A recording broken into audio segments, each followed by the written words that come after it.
Alejandro Magno es uno de los grandes genios políticos y militares de todos los tiempos. Genial estratega y arrojado conquistador, supo llevar la civilización griega hasta los confines del mundo conocido. Con Alejandro hace su entrada en el mundo heleno una región hasta entonces apartada, Macedonia, una gran área montañosa que desciende desde los Balcanes meridionales y hacia las costas del Egeo. Su alejamiento físico y cultural había hecho a Macedonia permanecer apartada de las glorias del mundo heleno.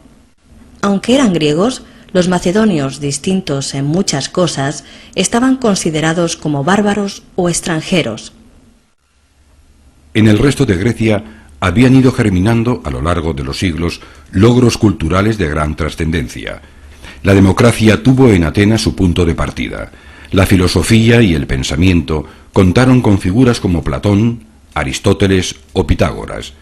El arte heleno, excelso, fue puesto de manifiesto en multitud de templos y obras como el maravilloso Partenón ateniense. Sin embargo, Grecia no era un país, sino un conjunto de ciudades-estado independientes, a menudo enfrascadas en continuas guerras entre sí. Además, la sombra del poderoso imperio persa era una amenaza constante, en especial desde el siglo V a.C. En este contexto surgirá la figura de un gran conquistador, el rey macedonio Filipo II. Este intervino en las luchas entre las polis griegas, consiguiendo triplicar el territorio de Macedonia en apenas 20 años. Su gran victoria se produce en Queronea, en el año 338 a.C., en la que tiene un papel destacado su hijo, Alejandro. Filipo murió cuando planeaba unir a todas las ciudades griegas para luchar contra los persas. Entonces Alejandro, como jefe de las ciudades griegas y rey de Macedonia, fue el encargado de llevar a su ejército contra Persia. Pero, ¿cómo era Alejandro? Alejandro tenía tan solo 20 años cuando se puso al frente de sus tropas. No sabemos con exactitud cómo era, aunque las fuentes afirman que era un jefe excelente para sus soldados. Precisamente, la composición de su ejército, unida a su indiscutible talento como estratega y a la hábil elección de sus generales, fue la clave de sus victorias. Su ejército era un conjunto equilibrado de efectivos con armas diferentes, algunas muy novedosas. La infantería pesada, la falange macedonia de armamento pesado, con la característica lanza larga o sárisa, la infantería ligera, los arqueros cretenses y, por encima de todos, la caballería pesada, principal cuerpo de choque apoyada por la caballería ligera. Con estas armas, Alejandro conquistará el mundo. Cuando Alejandro consigue imponer la paz en Grecia, emprende la conquista de Asia. Con un ejército de unos 40.000 hombres, Alejandro atravesó el Helesponto en la primavera del año 334 a.C. El primer objetivo es liberar a las ciudades griegas de Asia Menor, pero antes deberá enfrentarse a las tropas persas junto al río Gránico. Frente a frente, a ambos lados del Gránico, se dispusieron ambos ejércitos. El ejército persa, unos 20.000 hombres, ocupaba un frente de unos 1.500 metros a lo largo de la ribera del río, colocando su caballería en primera línea.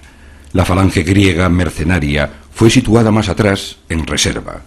Alejandro, por su parte, puso en su ala izquierda a la caballería, dirigida por Parmenio, a sus falanges en el centro y a la infantería, la caballería pesada y arqueros e infantes ligeros en la derecha. En total sumaban unos 18.000 hombres. El ataque comenzó por el flanco derecho macedonio. Unos 3.000 hombres se lanzaron al río y atacaron el centro izquierda persa, desordenando las líneas enemigas a costa de numerosas bajas. En ese momento, Alejandro lanzó su golpe de martillo.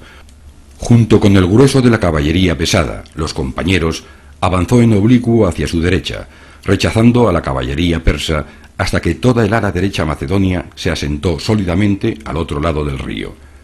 Fue entonces cuando la falange macedonia comenzó a avanzar sobre el centro persa como un inmenso erizo lleno de puntas.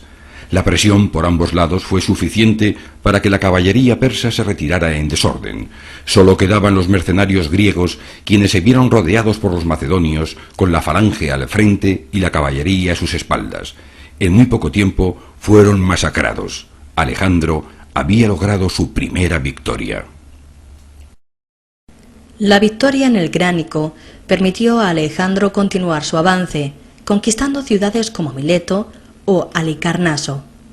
Desde Gordion, donde cortará el famoso nudo, sus tropas se pondrán en marcha hacia la costa fenicia, como paso previo hacia el corazón del imperio persa.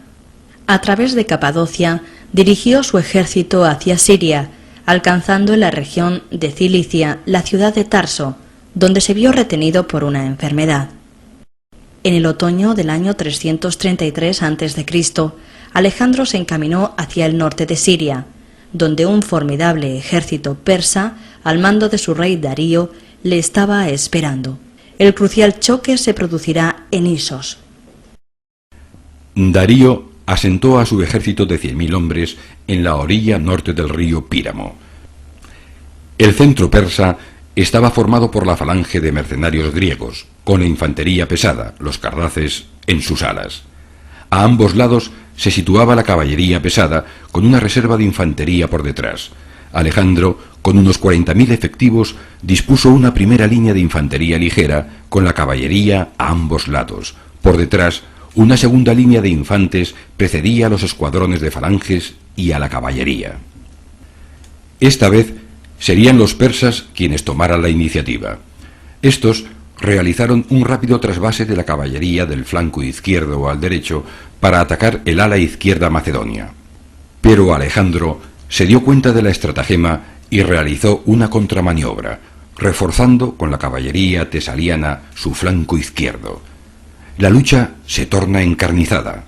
Alejandro en persona ataca el ala izquierda persa y consigue ponerse frente a frente con Darío. El ala izquierda de la falange cruza el río, mientras que la infantería ligera se despliega para proteger su retaguardia y su flanco. Al poco, la caballería macedonia derrota a la enemiga, mientras que las líneas persas se quiebran sin remisión. El empuje macedonio en los tres frentes obliga a Darío a huir, lo que provoca la desbandada de las tropas persas. La caballería macedonia ataca a los fugitivos mientras la falange se recompone. Alejandro ha logrado su mayor victoria. Tras la importante victoria de Isos, Alejandro tendrá todo a favor para continuar su avance. Alejandro se encuentra en la cima de su poder. Palestina y Egipto se perfilan como los próximos objetivos, pues ya no encontrará apenas oposición. En su ya larga expedición, Alejandro hará caer a Tiro, Samaria y Gaza bajo sus pies. Pronto se dirige hacia Egipto. Tras fundar Alejandría, marcha al oasis de Siwa, donde es proclamado por los sacerdotes como hijo de Amón. Alejandro no se demoró mucho en Egipto, sino que retrocedió sobre sus pasos para llegar a las costas fenicias, desde donde partió hacia Mesopotamia en el verano del año 331 a.C. Habiendo dejado atrás el Éufrates y después de atravesar el río Tigris, se encontró en Gaugamela con el ejército de Darío, en la que sería la batalla definitiva. Esta vez Darío no quiere sorpresas, así que llega al escenario de la batalla con antelación. Como siempre, dispone a su caballería en los flancos con la infantería pesada en el centro y la retaguardia. Además, cuenta con más de 50 carros de guerra con hoces en las ruedas y unos 15 elefantes. Darío sigue la costumbre persa y vuelve a colocarse en el centro de su ejército. Los macedonios forman de manera habitual. Como es norma, Alejandro se coloca en el ala derecha, comandando la caballería, y cerca de la infantería ligera, dejando el grueso de la infantería pesada en la izquierda. Alejandro se lanza al ataque en diagonal, y el ala izquierda persa se defiende como puede. Simultáneamente, los carros persas se lanzan velozmente sobre los macedonios. Muchos de los conductores perecen por las flechas de los arqueros. El resto pasa de largo al abrirse la infantería macedonia. Esta estrategia se complementa con una segunda línea de infantería pesada que recibe a los carros, a la vez que la primera línea da media vuelta y los ataca por la retaguardia, rodeándolos. Abriendo brecha entre las líneas persas, la caballería de Alejandro consigue introducirse en Cuña en busca de Darío. Como en Isos, el rey persa se encuentra atascado y sin posibilidad de maniobrar. También, como en Isos, no le queda más remedio que huir produciendo la desbandada de los suyos. La victoria macedonia en Gaugamela es definitiva. Alejandro se encuentra en la cumbre de su poder. Ahora tiene el camino expedito para avanzar hacia el corazón mismo de su enemigo, el debilitado imperio persa. Tras Gaugamela, Babilonia fue fácilmente sometida. En Persia sucumbieron una tras otra las ciudades de Susa, Persépolis, donde Alejandro incendió el palacio real, y Pasargada. En la primavera del año 330 a.C., Alejandro reemprendió la marcha en pos de Darío hacia Media. Al llegar a Ecbatana, Darío se había escabullido de nuevo, refugiándose en Bactriana. Los territorios más septentrionales del imperio persa eran ocupados en el año 328 a.C., y desde allí Alejandro descendió hasta la India, alcanzando el Indo.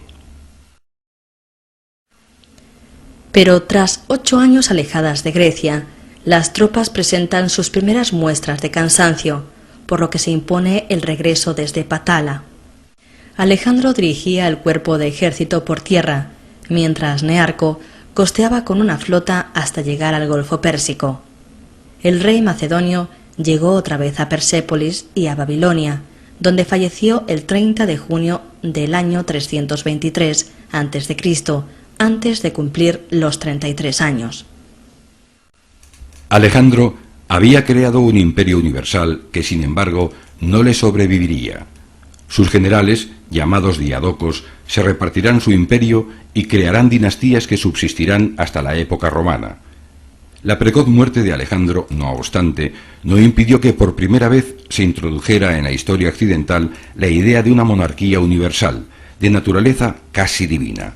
La expedición de Alejandro extendió el maravilloso legado helénico, hizo de la riquísima cultura griega un patrimonio de todos los pueblos con los que se encontró.